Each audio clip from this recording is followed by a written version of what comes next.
नमस्कार। भाषा ज्ञान पर आधारित हमारे चैनल हिंदी जगत में आपका स्वागत है। हमारा आज का वीडियो कक्षा 12वीं की पाठ्य पुस्तक आरोह भाग 2 के गद्य खंड के अंतर्गत फणीश्वर नाथ रेणु जी द्वारा रचित पाठ पहलवान की ढोलक के बहुवैकल्पिक प्रश्नों पर आधारित है। ये प्रश्न न केवल वर्तमान में चल रही ऑनलाइन परीक्षा हेतु उपयोगी हैं, बल्कि पाठ के गहन अध्ययन में भी सहायक सिद्ध होंगे। तो आइए प्रारंभ करते हैं। प्रश्न 1। पाठ पहलवान की ढोलक के रचनाकार हैं फणीश्वर नाथ रेणु, विष्णु खरे, धर्मवीर भारती। उत्तर फणीश्वर नाथ रेणु। प्रश्न 2। फणीश्वर नाथ रेणु का जन्म कब और कहाँ हुआ था? सन 1926 में इलाहाबाद उत्तर प्रदेश में, सन 1921 में पूर्णिया बिहार में, सन 1891 में महू मध्य प्रदेश में। उत्तर सन 1921 में पूर्णिया बिहार में। प्रश्न 3। साहित्य साधना व राष्ट्रीय भावना के लिए भारत सरकार ने इन्हें कौन सा पुरस्कार प्रदान किया? साहित्य रत्न, पद्मश्री, पद्म भूषण। उत्तर पद्मश्री। प्रश्न 4। फणीश्वर नाथ जी का देहावसान कब और कहाँ हुआ? 10 दिसंबर 1956 ईस्वी में दिल्ली में, 23 अगस्त 1977 ईस्वी में लखनऊ में, 11 अप्रैल 1977 ईस्वी में पटना में। उत्तर 11 अप्रैल 1977 ईस्वी में पटना में। प्रश्न 5। फणीश्वर नाथ रेणु जी के प्रसिद्ध उपन्यास हैं मैला आंचल, परती परिकथा, ठुमरी, अगिनखोर, वन तुलसी की गंध, ऋणजल धनजल। उत्तर मैला आंचल, परती परिकथा। प्रश्न 6। फणीश्वर नाथ जी की अधिकतम रचनाएं 5 खंडों में किस नाम से प्रकाशित हैं? श्रुत अश्रुत पूर्व, रेणु रचनावली, दीर्घ तपा। उत्तर रेणु रचनावली। प्रश्न 7। रेणु जी की भाषा हेतु अनुचित विकल्प चुनें। अंचल विशेष से प्रभावित बोलचाल की भाषा, संस्कृत निष्ठ मिश्रित चित्रात्मक शब्दावली, शुद्ध साहित्यिक।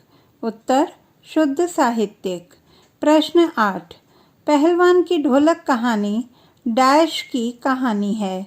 व्यवस्था बदलने के साथ साथ लोक कला और कलाकार के अप्रासंगिक होने की, साधारण पहलवान के शाही पहलवान बनने की, गांव में फैले अंधविश्वासों की। उत्तर व्यवस्था बदलने के साथ साथ लोक कला और कलाकार के अप्रासंगिक होने की। प्रश्न 9। शेर के बच्चे का असली नाम क्या था? चांद सिंह, बादल सिंह, काका सिंह। उत्तर चांद सिंह। प्रश्न 10। राज पंडित व मैनेजर ने लुट्टन का विरोध क्यों किया था? क्योंकि वह क्षत्रिय नहीं था, क्योंकि वह एक पहलवान था, क्योंकि वह उनके गांव का नहीं था। उत्तर क्योंकि वह क्षत्रिय नहीं था। प्रश्न 11। भयार्त्र का अर्थ है भय से चिल्लाना, भय से पीड़ित, भयंकरता। उत्तर भय से पीड़ित। प्रश्न 12। पाठ में लेखक किस मौसम का वर्णन करता है? गर्मी के दिनों का, वर्षा के दिनों का, सर्दी के दिनों का। उत्तर सर्दी के दिनों का। प्रश्न 13। गांव किससे पीड़ित है? टाइफाइड से, डाकुओं के आतंक से, हैजे व मलेरिया से। उत्तर हैजे व मलेरिया से। प्रश्न 14। गांव किसके समान कांप रहा था? पीपल के पत्ते के समान, मेमने के समान, भयभीत शिशु के समान। उत्तर भयभीत शिशु के समान। प्रश्न 15। कहानी के आधार पर गांव की आर्थिक दशा का चित्रण करते हुए अनुचित विकल्प चुनिए। गांव संपन्न एवं खुशहाल था। गांव की आर्थिक दशा दयनीय थी। टूटी फूटी झोंपड़ियों और खुशी का नामो निशान न था। उत्तर, गांव संपन्न एवं खुशहाल था। प्रश्न 16, निस्तब्धता किसे कहते हैं? शांत एवं उल्लासपूर्ण वातावरण, मौन या गतिहीनता, अशांत वातावरण। उत्तर, मौन या गतिहीनता। प्रश्न 17, रात की निस्तब्धता क्या प्रयत्न कर रही थी? सबको नींद में सुलाने का, सबको भयभीत करने का, करुण सिसकियों व आहों को बलपूर्वक दबाने का। उत्तर, करुण सिसकियों व आहों को बलपूर्वक दबाने का। प्रश्न 18, पहलवान की ढोलक किसको ललकारती थी? रात्रि की भीषणता को, गांव के लोगों को, पहलवानों को। उत्तर, रात्रि की भीषणता को। प्रश्न 19, पहलवान की ढोलक के बजने का समय क्या था? मध्याह्न में, प्रातःकाल से मध्याह्न तक, संध्या से प्रातःकाल तक। उत्तर, संध्या से प्रातःकाल तक। प्रश्न 20, ढोलक की आवाज़ क्या असर दिखाती थी? मृत गांव में जीवन आशा का संचार करती थी, लोगों का मनोरंजन करती थी, लोगों में संगीत के प्रति रुचि जागृत करती थी। उत्तर, मृत गांव में जीवन आशा का संचार करती थी। प्रश्न 21, धारोष्ण दूध से क्या तात्पर्य है? धार का गर्म दूध, कड़ाव में पका दूध, धार बनाकर गिराने वाला दूध। उत्तर, धार का गर्म दूध। प्रश्न 22, बचपन में लुट्टन क्या क्या काम किया करता था? गाय चराना और कसरत करना, खेत में हल चलाना, बोझा ढोना। उत्तर, गाय चराना और कसरत करना। प्रश्न 23, लुट्टन का पालन पोषण किसने किया था? राजा साहब ने, उसके माता पिता ने, उसकी सास ने। उत्तर, उसकी सास ने।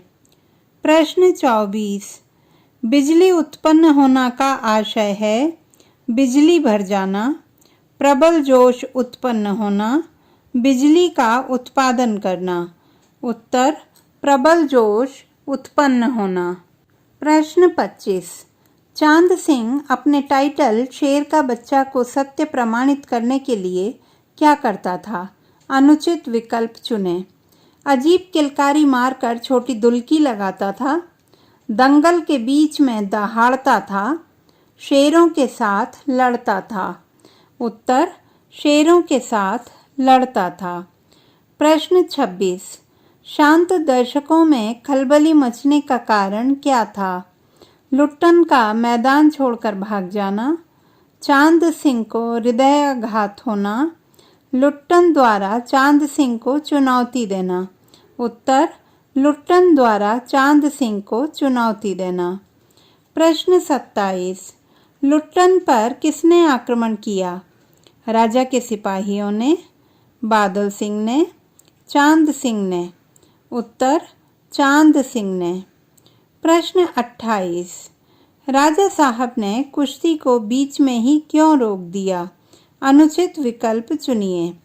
चांद सिंह की पराजय का डर था, लुट्टन पहली बार दंगल लड़ रहा था, लोग उग्र हो रहे थे।